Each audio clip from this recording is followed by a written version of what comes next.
Hello everyone, it's Shane Kanto, your Wasteland reviewer, and I'm here to review A Perfect Day for Caribou. And this is a new drama from writer-director Jeff Rutherford, who makes his debut with this absolutely gorgeous and contemplative story about a estranged father who tries to reconnect with his son.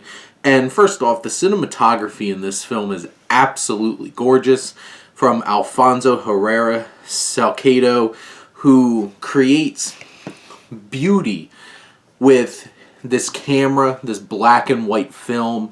And there's just shots of this beautiful landscape because they meet up in a cemetery and then go walking around the wilderness up into the mountains, and you just see absolute beauty put on film. And it's breathtaking to look at. Some of these shots are just magnificent. And for such a small film to feel so big and bold and beautiful is something special.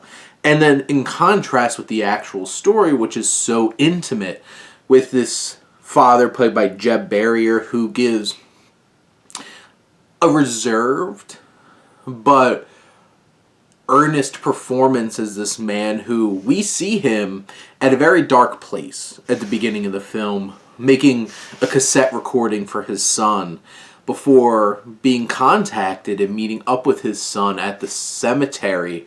And loss brings them together, brings the father back from the brink for at least a little while, and they spend this day together, and it dives deep into this very contemplative look at what it means to be a man, to be a father, to be a son, and the dynamics between a father and son, a parent and child, and, you know, interacting with a few select people throughout the film that bring up different kinds of ideas and perspectives for this father and son to tackle.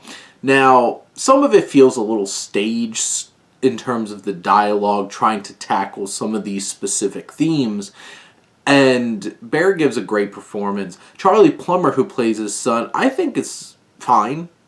I don't think it's the strongest casting that they possibly could have done. God, just throw Timothy Chalamet in there and you would have had perfect gold.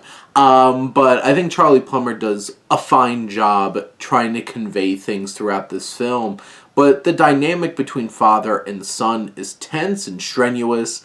The journey throughout this film is engaging and emotional.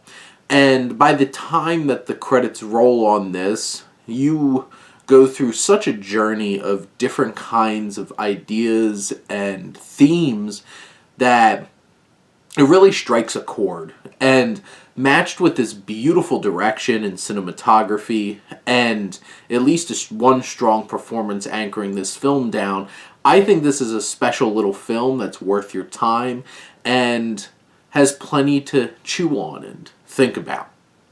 So I definitely recommend this one. But those are my thoughts on A Perfect Day for Caribou. Let me know what you think, and let's talk some movies. But thank you as always for tuning in and supporting your Wasteland reviewer.